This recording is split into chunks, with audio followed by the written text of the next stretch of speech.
Did you know that if you have a job, it's very likely that you paid more tax last year than a whole bunch of foreign multinationals did in Australia?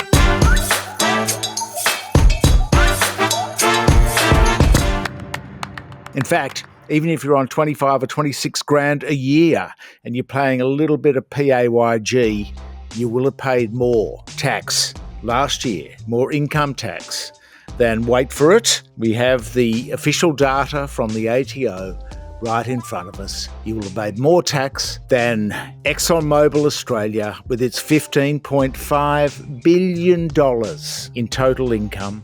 You will have paid more tax than Origin Energy's Australia Pacific LNG, the big exporters of natural gas. You will have paid more.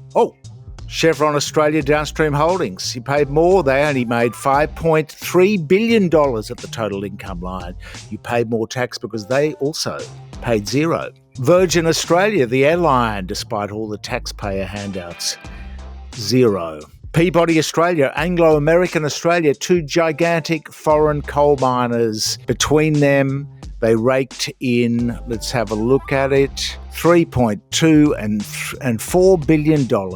Zero tax payable by Peabody and Anglo. And Shell, the British-Dutch global oil major, $22 billion.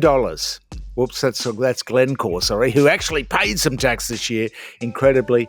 Shell Energy Holdings Australia, that's Shell Upstream that drills our soils and seabeds for oil and gas. $8.9, almost $9 billion in income in Australia.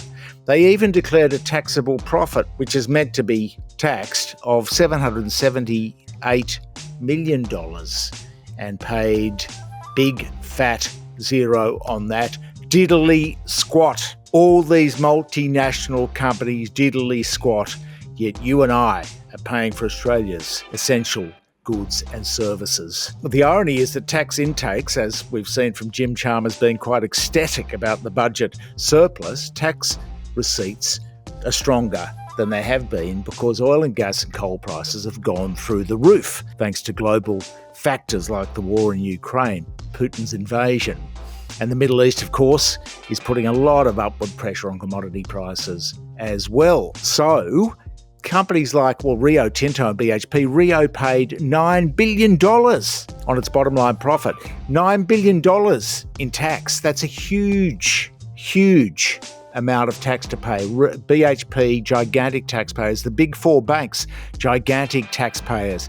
And then you have all these egregious, colossal tax avoiders. We've got 10 years of data now from the ATO of this transparency data, so there's none of this, yes, but in the good years they pay and in the bad. That's a large sample size. That's 10 years. And there are some companies like Lend-Lease, which paid a tiny little wincy bit this year, that went 10 years without paying tax. Same with all these oil giants, 10 years without paying tax. The good thing is that once a year the ATO puts out this number, and it doesn't matter what the Business Council and all the business lobby people say, we have three numbers that we can hang a hat on. We have the total income, how much money came in revenue.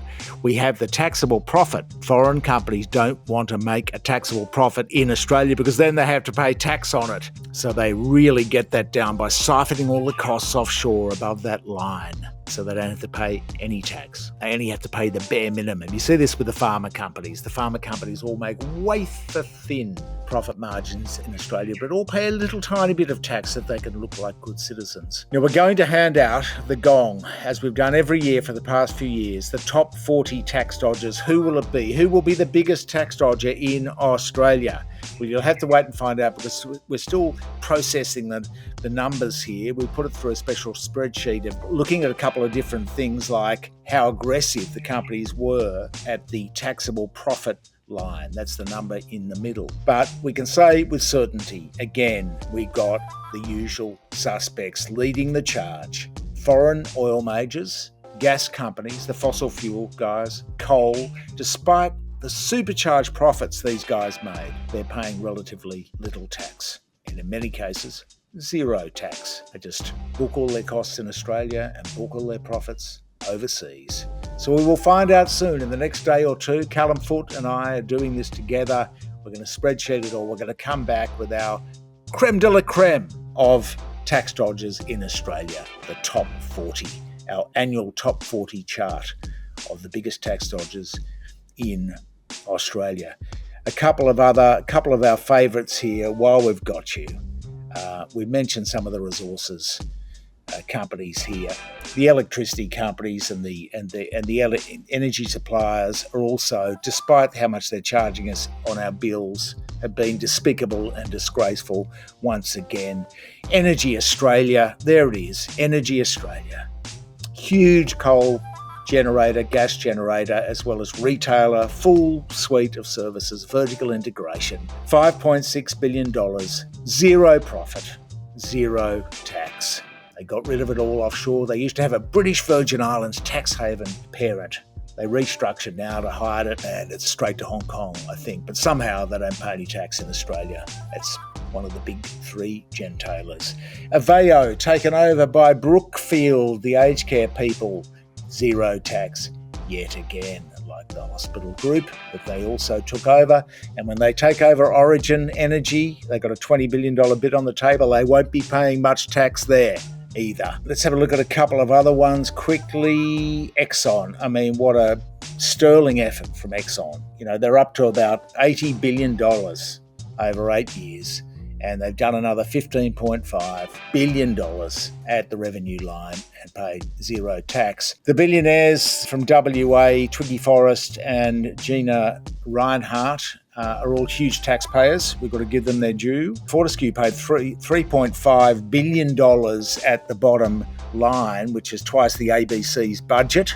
So well done there. And Gina, $1 billion through Hancock Prospecting at the bottom line. And I think her other Hope Downs thing paid more than $1 billion as well. So the local billionaires are okay. They're good taxpayers. It's the foreign corporations which are the big problem here. Lend-Lease finally managed to pay some tax. The ATO is still dithering over its $1 billion retirement village scam, which it says is wrong. They've ruled against it, but of course, you're not an ordinary taxpayer if you're one of these guys. You just say, sorry, we're not going to pay, and you'll have to do a settlement with us. None of this forced payment stuff. News Australia Holdings, good old Rupert Murdoch's News Australia Holdings. There it is, $1.8 billion in revenue in Australia. And they booked a taxable profit of $188 million. Now, there should be a 30% tax rate on that, but what did Rupert do? Paid zero. Rupert and Lachlan, zero contribution to essential services in Australia via the corporate income tax system. Couple of big old freeloaders there. We'll go and have a look at their accounts and we'll tell you how they did it, along with some of the others. Transurban, if you've ever paid a toll or 1,000 while you're driving around and wondered why you've got to pay tolls to these private companies, wonder no more. Because Transurban Holdings, Transurban Queensland Finance, Transurban Queensland Holdings, together we're looking at about $3-4 billion, not 1 cent in tax again from Transurban this year. The holdings company, $2.7 billion. Now, this is another reason for this is because they use these fancy staple trust securities. And they say, oh, don't you worry, we're going to pay tax all right, but it'll be many years down the track. Well, we'd rather see it now, thanks Transurban. You're ripping everybody off. Virgin, no wonder they're saying it's going to make the first profit ever because they need to float the thing. Every day you look at the Fin Review, what a beautiful, wonderful float Virgin is going to be. There's Virgin, again, one of the biggest tax dodgers in the country, $2.3 billion, no profit despite the hundreds of billions gifted from JobSeeker and other aviation prop-up programs. Google Australia, well, we've done this. These numbers are a little bit old, but it's their tax return. They claim they only made $1.8 billion in revenue. That is a lie. They made something like $7 billion in revenue. And they paid $83 million in tax. So good on them. They paid a little bit, but of course, because they're having to pay Rupert Peter Costello's Nine Entertainment through the government's ridiculous media subsidy program, they're not inclined to overcompensate by paying a lot of tax. So there's Google for you again, a big tax dodger. Now we're just about to unveil our top 40 tax dodgers chart. Again, Callum Foot and I, it's for 2023, and we're going to show you the biggest tax dodgers in Australia. We've got the special recipe for coming up with the most reliable top 40 tax dodgers chart. So stay tuned for that on YouTube and on the website later this month.